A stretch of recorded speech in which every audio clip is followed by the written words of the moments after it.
대방열림과 함께하는 가장 확실한 영양사 합격의 길.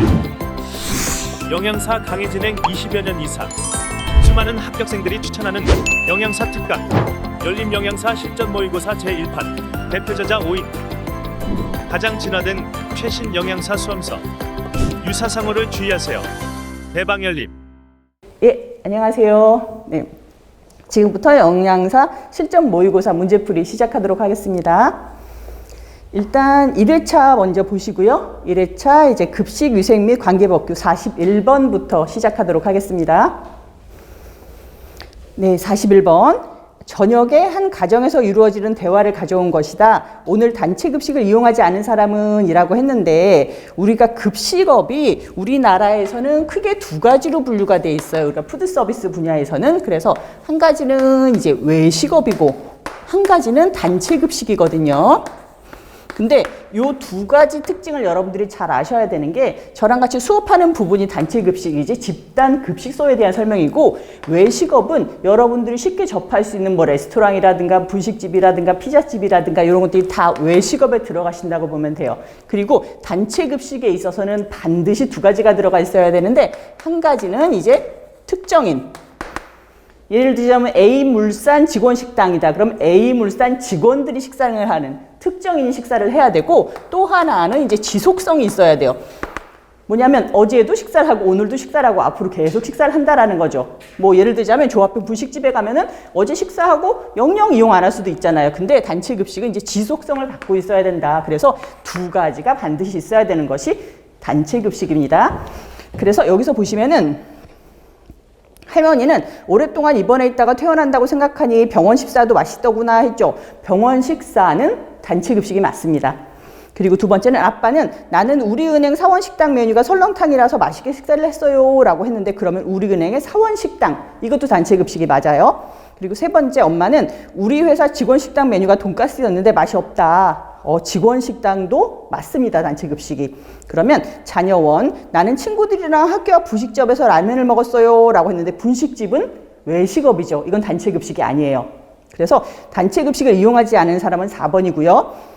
5번도 볼게요. 우리 유치원에서는 점심때 맛있는 샌드위치와 김밥을 줬어요 라고 했는데, 유치원 급식, 이것도 단체 급식이 맞아요. 그리고 여러분들 저랑 위생법규도 같이 하고 있으니까 여기서 헷갈리지 마셔야 될 게, 학교 급식법에는 어린이 급식은 안 들어가고 유치원 급식은 들어가요. 예, 그건 제가 다시 한번 설명드리겠습니다. 그래서 분류하는 거 외식업하고 단체 급식으로 나눈다라는 거 꼭 알아두시고요. 만약에 외식업에 해당되는 것은 아니면 단체 급식에 해당되는 것은 이라고 물어볼 때는 보기 중에서 어떤 급식이 단체 급식, 어떤 급식이 외식이다라는 거 꼭 알아두셔야 됩니다. 그래서 41번의 정답은 4번이죠.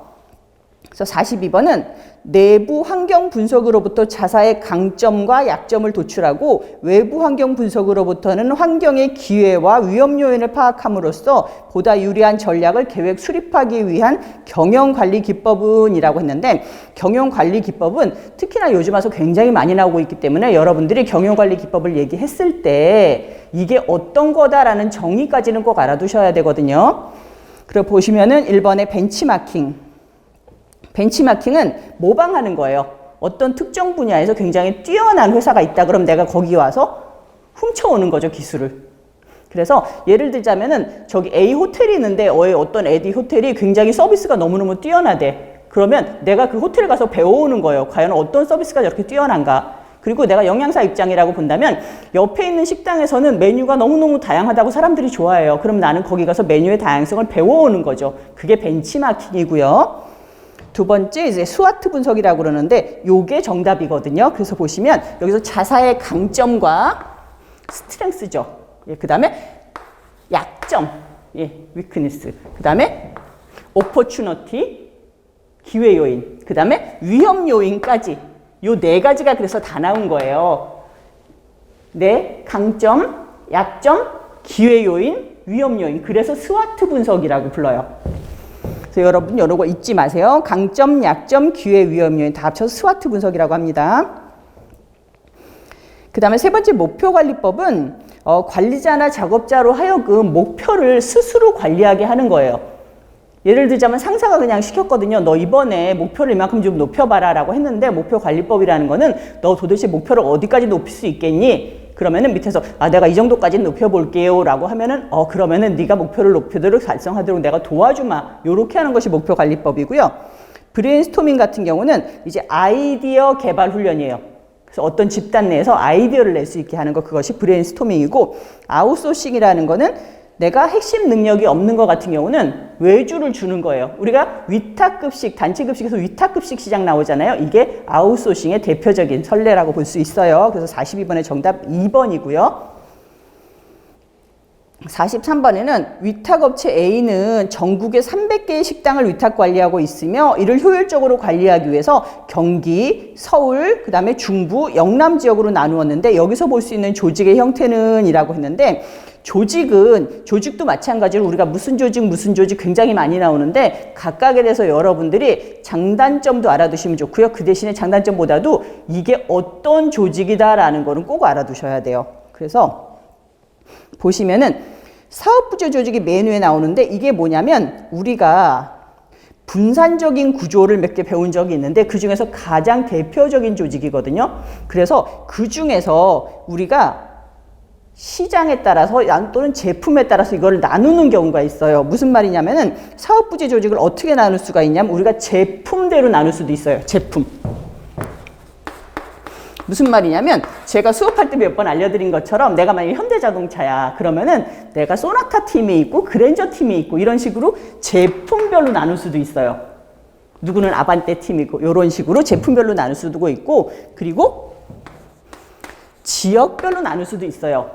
이게 우리나라에서 굉장히 많이 쓰는 방법인데 서울권, 그 다음에 경기권, 그 다음에 호남권, 영남권, 중부권 이런 식으로 지역으로 나눌 수도 있거든요. 그래서 여러분들 뭐 현대자동차 이런 거 가보면은 저쪽에 가보면 뭐 호남 대리점, 영남 대리점 이렇게 나와 있는 거죠. 그게 지역별로 나누는 거예요. 그래서 지역별로도 나눌 수 있는데 여기서 뭐라고 했냐면은 문제에서 보면 경기, 서울, 중부 지역 이런 식으로 나눴다고 그랬죠. 요게 지역별로 나눈 사업부제 조직의 아주 대표적인 형태예요. 그래서 정답 1번이거든요. 그 다음에 44번은 우리가 관리 계층을 최고 경영층, 중간 경영층, 하위 경영층으로 나눈다라고 했는데 우리가 요거 갖고 문제 많이 나왔었거든요. 네. 봐요. 관리자가 하나만 딱 있으면 너무 좋을 텐데 관리자는 항상 3계층으로 나뉘어요. 가장 위에 상위 관리, 그 다음에 중간 관리자, 그 다음에 하위 관리자. 이걸 뭐 최상위 관리자라고도 부르고 그래요. 그래서 가장 위에 관리자, 중간 관리자, 하위 관리자인데 여러분들이 회사를 생각하게 되면 상위 관리자는 사장이나 뭐 이사나 위에 그런 분들이 상위 관리자고요. 중간 관리자는 우리가 팀장 있잖아요. 구매 팀장 아니면 뭐 재무 팀장 이런 사람들이 중간 관리자고 하위 관리자라고 하면은 반장이라든가 아니면은 중간에 뭐 무슨 부문장이라 이런 식으로 나누는 거 하위 관리자인데 여기서 영양사는 어디 들어가냐면 상위 관리자면 너무 좋을 텐데 하위 관리자 영양사는 그래서 영양사가 가져야 될 덕목이나 무슨 아무런 능력이나 이런 거 하면 여러분들이 하위 관리자에서 찾으시면 되거든요.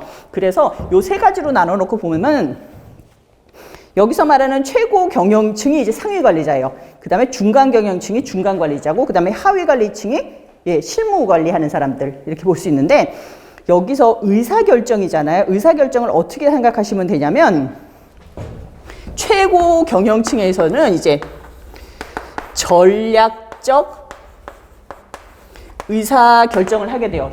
전략적 의사결정을 하게 되는 것이 상위층이고 그 다음에 중간 경영층 같은 경우는 이제 관리적 의사결정을 하게 돼요. 관리적 의사결정. 그 다음에 하위층 같은 경우는 이제 업무적인 의사결정을 하게 되는데 요거는 여러분들이 외워두시는 게 좋아요. 상위층은 전략적, 중간층은 관리적, 하위층은 업무적 의사결정을 하게 되는데 제가 예를 들어 드릴게요.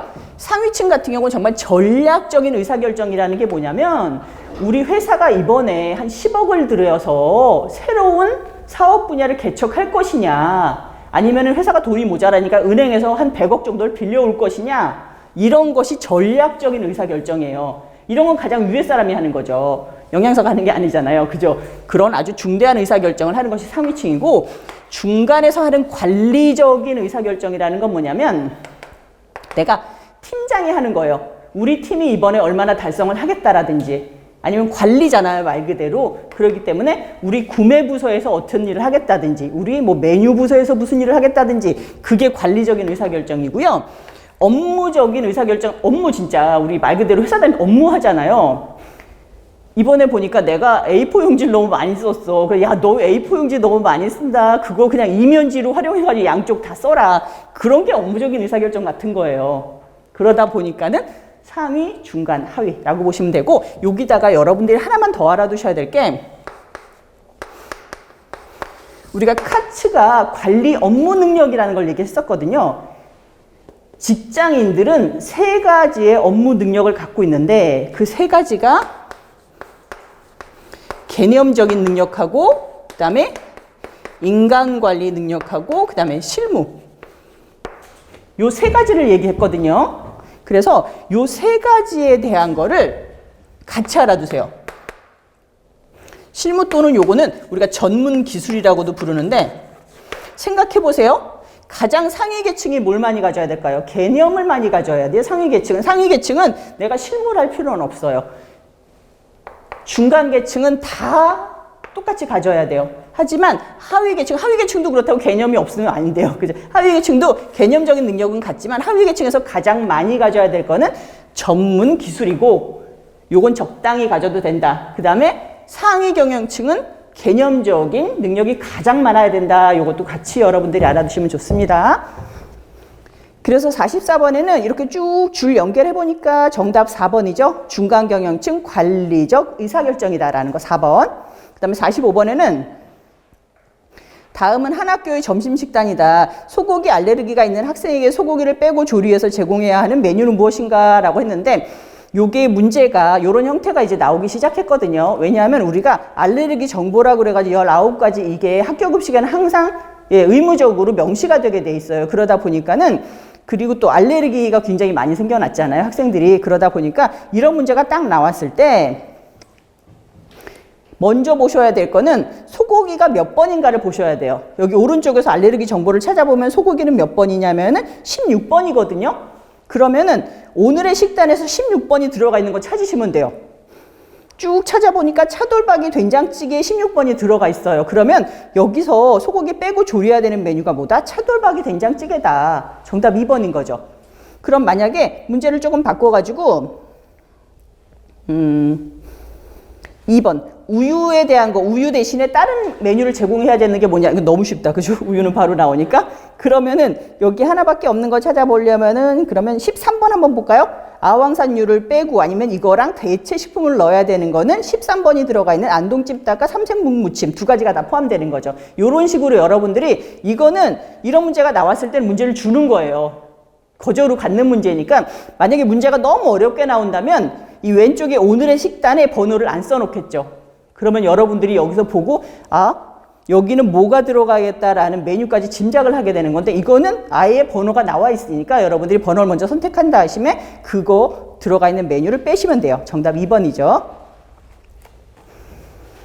그 다음에 46번에는 이제 주기식단이라는 거는, 우리가 주기식단, 여러분들이 주기식단 부르는 거 많이 배웠어요. 주기식단이라고도 부르고, 순환 메뉴라고도 부르고, 사이클 메뉴라고도 불러요. 다 똑같은 얘기니까 여러분들이 뭐 이건 뭐고 생각 안 하셔도 돼요. 다 똑같은 메뉴입니다. 그래서 주기식단은 일정 주기를 두고 반복되는 메뉴를 말하는데, 이러한 메뉴 사용 시 장점으로 맞는 것은 이라고 했는데, 주기식단을 이용할 때는 한 주기가 돌아가게 되면 다시 메뉴가 반복되게 돼요. 예를 들자면 내가 한 달을 주기식단을 이용한다. 그러면 1일날 뭐 소고기 된장찌개가 나왔다. 2번째 날 이제 돈가스가 나왔다. 그 다음에 3번째 날 이걸 쭉 해가지고 한 달이니까 30일까지 메뉴가 다 다르게 나오겠죠. 이렇게 하고 나서 한 달 지나면 다시 소고기 된장찌개로 넘어오게 되는 거예요. 메뉴가 계속 반복되는 거죠. 그게 주기식단인데, 우리가 단체 급식은 보통 변동 메뉴를 많이 쓰게 되는데, 뭐라 그랬죠? 단체 급식은 변동 메뉴를 사용하고, 외식업 같은 경우는 고정 메뉴를 사용하잖아요. 근데 단순히 변동 메뉴를 하기에는 관리가 너무 힘들어요. 그러다 보니까 우리가 약간 변칙으로 이런 순환 메뉴를 활용하는 거거든요. 그러면 순환 메뉴는 저런 단순 변동 메뉴보다는 훨씬 일 처리가 좀 간단하다는 장점이 있어요. 그래서 한번 볼게요. 1번, 식자재를 효율적으로 관리할 수 없다. 아니에요. 우리가 주기식당 같은 경우 식자재를 효율적으로 관리할 수 있다라고 하셔야 맞아요. 2번은 조리원의 작업 분담을 효율적으로 할 수 없다? 아니다. 조리원의 작업 분담을 효율적으로 할 수 있다라고 보셔야 돼요. 그리고 세 번째는 식단 작성에 소요되는 시간이 늘어난다? 아니죠. 한 번 짜놓으면 계속 반복해서 쓸 수 있기 때문에 식단 작성에 소요되는 시간이 줄어든다라고 하셔야 돼요. 그리고 4번에는 주기가 짧을수록 식단이 다양해진다? 주기가 짧을수록 메뉴가 단순해지겠죠. 왜냐하면 주기가 짧아지면 한 달짜리 메뉴는 30일마다 반복이 되는데 만약에 일주일치 메뉴를 내가 계속 반복해서 돌린다 그러면 월, 화, 수, 목, 금, 토일 하고 다음 주에 또 월, 화, 수, 목, 금, 토일. 그죠? 계속 똑같은 메뉴가 한 달 내에 4번이나 나오는 거니까 주기가 짧아질수록 메뉴가 단순하다라고 보시면 되고요. 5번에 생산관리 및 조리 작업의 표준화가 용이하다. 이건 맞아요. 왜냐하면 메뉴가 계속 반복되기 때문에 이런 우리가 운영상의 장점을 가져갈 수가 있습니다. 그래서 46번의 정답 5번이고요. 47번에는 식사 구성안에서 식품의 1인 1회 분량에 관한 것으로 옳은 것은 이라고 했는데 식사 구성안에 1인 1회 분량이 굉장히 많이 나와 있거든요. 근데 여러분들이 그걸 다 외우시면 정말 좋고요. 만약에 다 못 외우겠다, 난 죽어도 못 외우겠다라고 하시면 기본 되는 것이라도 외우셔야 돼요. 그래서 여기 나와 있는 백미, 백미가 1인 1회 분량이 100g이 아니라 백미는 90g이죠. 90g이고 쇠고기는 80g이 아니라 60g이고요. 그 다음에 양상추는 50g이 아니라 70g이고 사과는 100g이 맞습니다. 그리고 우유는 200g이죠. 그래서 여기서 옳은 것은 정답 4번이에요.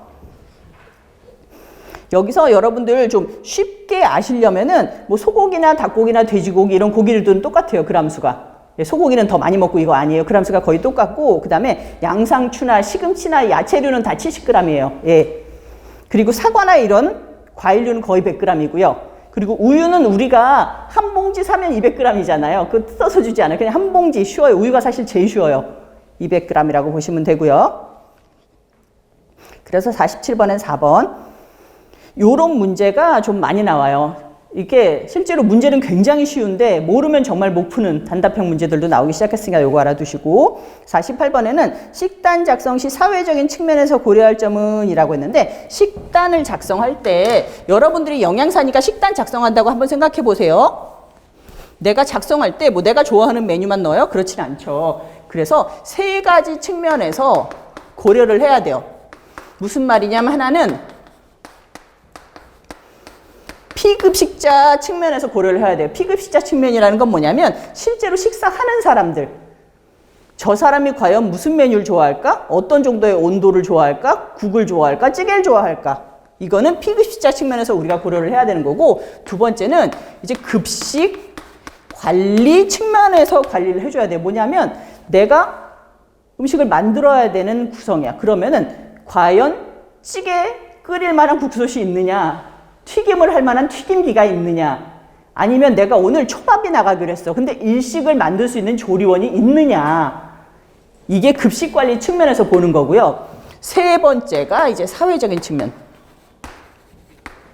지금까지는 사실 이 두 가지 측면만 관리를 했었어요. 근데 사회적인 측면이라는 게 여러분들도 TV나 뉴스에서 보셔서 아시겠지만 요즘 막 지구를 살리자 이런 캠페인들이 너무 많거든요. 그래서 사회적인 측면도 고려해라 라는 얘기가 나오기 시작했어요. 그래서 그러면 사회적인 측면을 고려해가지고 메뉴를 짜려면 어떻게 짜야 되느냐? 물론 TV에서 나오는 것처럼 뭐 동물복지 계란 이런 거 사용하면 좋죠. 근데 동물복지 계란이 일반 계란보다 막 2배, 3배 비싸잖아요. 그러니까 그거보다는 일단 가장 기본적으로 볼 수가 있는 게 뭐겠어요?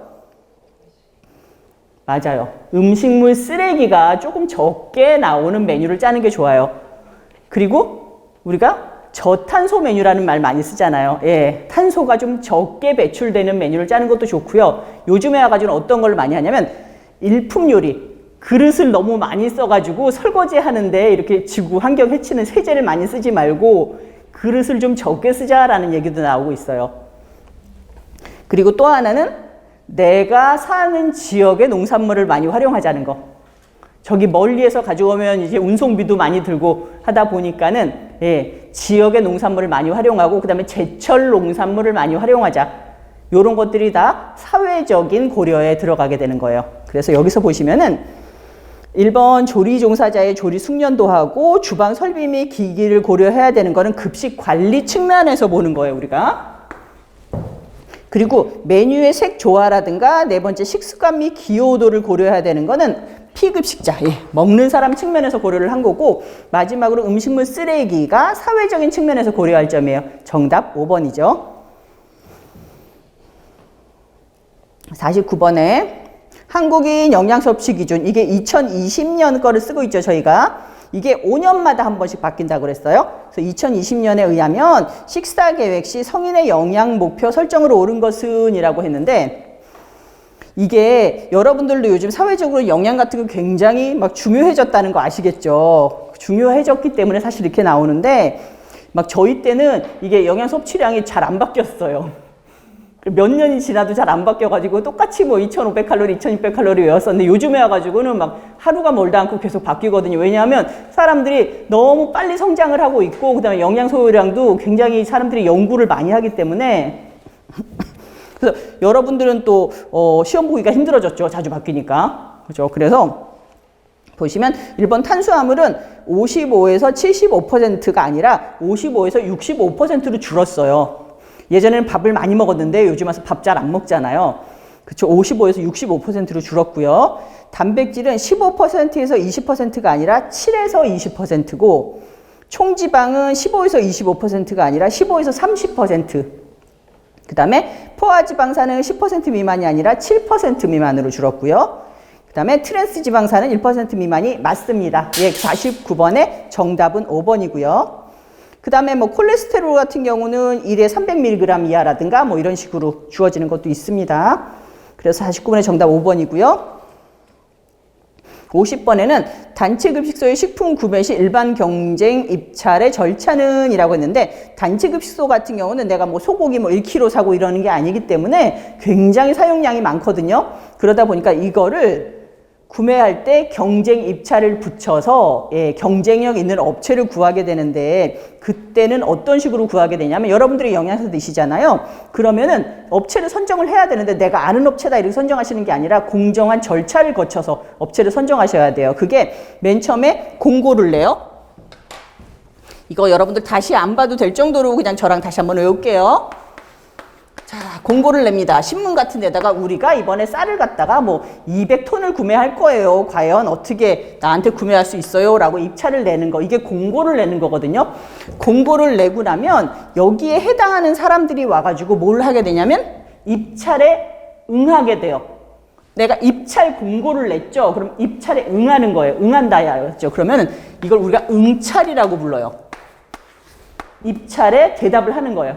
입찰을 응했다. 그러면 응찰했으면 사람들이 응찰한 업체가 여러 개일 거 아니에요? 그러면 그걸 이제 열어봐야죠. 과연 얼마를 썼는지. 그러면 우리가 입찰을 열어봤다. 그래서 개찰이라고 불러요. 개찰한다. 개찰을 하고 나면은 한 업체가 되겠죠. 여러 군데가 와서 응찰을 했는데 그 여러 군데 걸 다 열어보니까 한 군데가 됐어. 네가 개찰, 네가 낙찰이 됐다라고 얘기를 해요. 낙찰.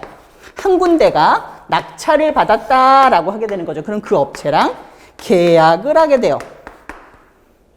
어렵지 않죠. 자, 입찰 공고, 입찰에 응한다. 응찰. 그 입찰을 열어본다. 개찰. 그 한 군데가 낙찰이 됐다. 그 낙찰된 업체랑 계약을 한다. 보시면 돼요. 그래서 정답은 3번이죠.